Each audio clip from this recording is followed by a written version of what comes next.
15 ভাগ ভ্যাট ও 10 ভাগ সম্পূরক শুল্ক প্রত্যাহারের দাবিতে মানববন্ধন করেছেন রেস্তোরাঁ মালিকরা। এদিকে বর্ধিত কর প্রত্যাহারের কথা জানিয়েছে জাতীয় রাজস্ব বোর্ড। এ নিয়ে আলোচনাতে সরাসরি যুক্ত হচ্ছেন সহকর্মী দেওয়ান ইমন।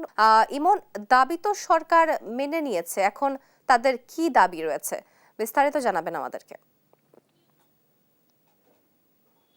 জি, তোয়া, যেমনটি আপনি বলছিলেন কিছুক্ষণ আগে কিন্তু এখানে যারা এই যে মূল্য সংযোজন কর বৃদ্ধির যেই প্রত্যাহারের যে দাবিতে তারা মানববন্ধনটি করছিলেন, তারা কিন্তু কিছুক্ষণ আগে জানিয়েছেন যে সরকারের পক্ষ থেকে সেটি উইথড্র করে নিয়েছে, অর্থাৎ সরকার সেটি মেনে নিয়েছে যে পূর্বের যে 5% ভ্যাট ছিল সেটি কার্যকর থাকবে। তবে এখানে যারা দেখতে পাচ্ছেন যে মানববন্ধনে অংশ নিয়েছে, তারা যেটি বলছেন যে এর আগে যে 5% সরকার ভ্যাট নির্ধারণ করেছিল সেটি কিন্তু তারা 3% নামিয়ে এনে সেটি কার্যকর রাখার প্রস্তাবে কিন্তু তারা বিগত দিনেও দাবি তুলেছেন, আন্দোলন করেছেন এবং এখন তারা যে মানববন্ধনে কিন্তু সেই কথাটি বলছেন যে সরকার যেহেতু এই যে 5% ভ্যাট নির্ধারণ করে দেওয়ার ফলে ব্যবসায়ীরা যেই পরিমাণ ভ্যাট দিচ্ছিলেন, তারা বলছেন যে এই 3% নামিয়ে আনলে সেই পরিমাণটি আরও বৃদ্ধি পাবে। অনেকেই দেখা যাচ্ছে 5% করার কারণে অনেকে ভ্যাট দিচ্ছেন না, কিন্তু স্বতঃস্ফূর্তভাবে তারা বলছেন যে 3% যদি এটাকে নামিয়ে নিয়ে আসে সেটা সেই সংখ্যাটা কিন্তু বৃদ্ধি পাবে, ভ্যাট আরও অতিরিক্ত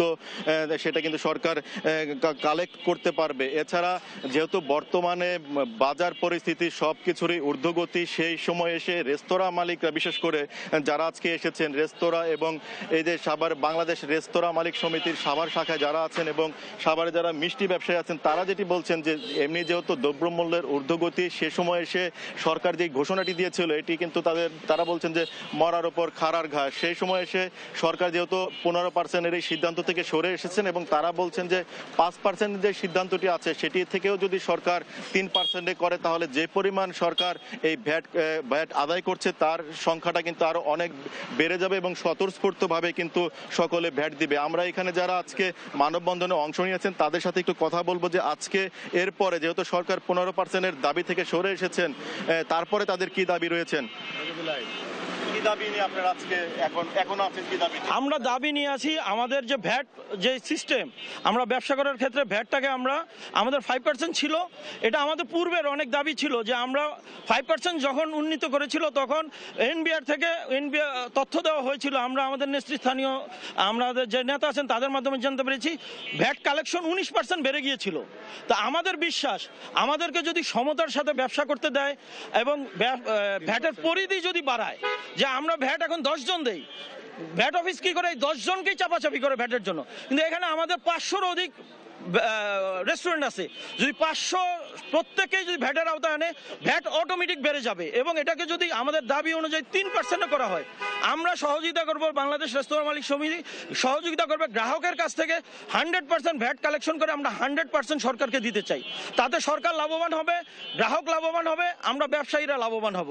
কিন্তু যদি 15%ই রাখে আমরা বাঁচবো না। আমাদের ব্যবসা প্রতিষ্ঠান অলরেডি অনেকগুলো বন্ধ হয়ে যাচ্ছে, আমাদের লক্ষ লক্ষ কর্মী আছে। ধন্যবাদ আপনাকে। যেমনটি শুনছিলেন তারা বলছিলেন যে যেহেতু এই যে ভ্যাট বৃদ্ধির কারণে কিন্তু ব্যবসায়ীরা তারা গ্রাহকদের কাছ থেকে ওইভাবে ভ্যাট আদায় করতে পারছিলেন না, যেটি সরকারকেও তারা সেভাবে দিতে পারছিলেন না। তবে 3% নামিয়ে আনলে কিন্তু এটি তাদের পক্ষে সম্ভব হবে। এখন এই মানববন্ধন থেকে যারা অংশ নিয়েছিলেন তারা ভ্যাট অফিসে একটি র্যালি করে যাবেন।